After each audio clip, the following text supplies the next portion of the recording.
Hello, I'm Priyanka Gupta, and I'm Project Manager of Medical Simulation International, MSI, a 501c3 nonprofit organization that was founded with the mission to expand medical knowledge for professionals in low and middle income countries, LMICs, using innovative simulation tools.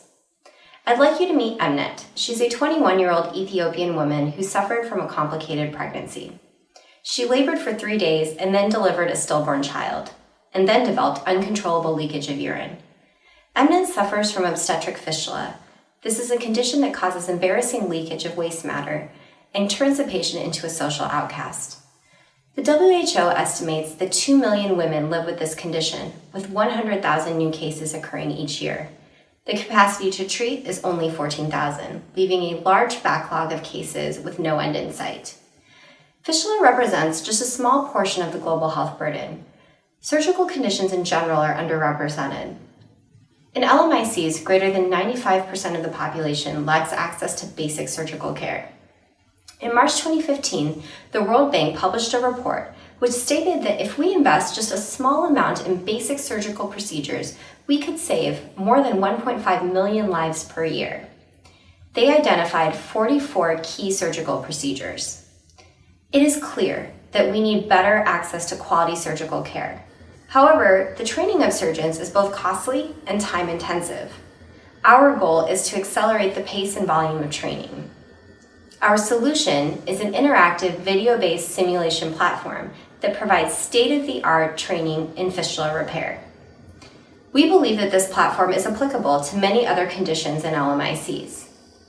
Our program provides training of the brain through its interactive format that incorporates video with expert lectures, with anatomy reviews, medical decision-making flowcharts, still images, medical animations, as well as a knowledge-based examination, all in an interactive format.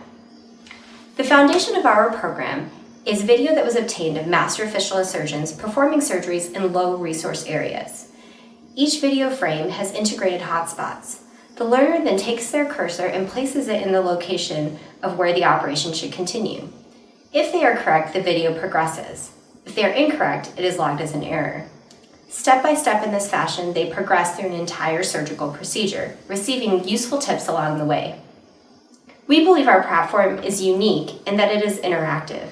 It is well adapted for LMICs because it runs on a standard personal computer and does not require an internet connection. There's abundant literature that supports the use of simulation technology for training surgeons, but it has yet to be applied in LMICs.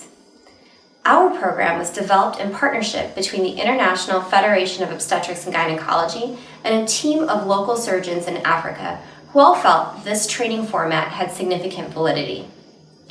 The outcomes we are measuring will be knowledge acquisition through our validated written test, skills acquisition through a surgical skills checklist completed by the trainers, how fast training is completed at training centers, and the number of cases performed at 1 year after completing our training program.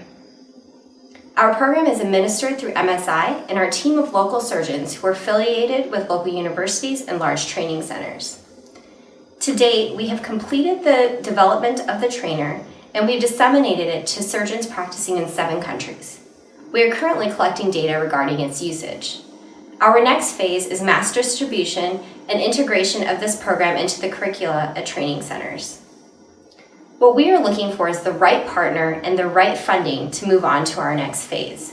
We envision upscaling our platform such that it can be used on multiple devices and have an open source format. Our 36-month plan is to develop 3 additional trainers that will teach C-section, tubal ligation, and vasectomy.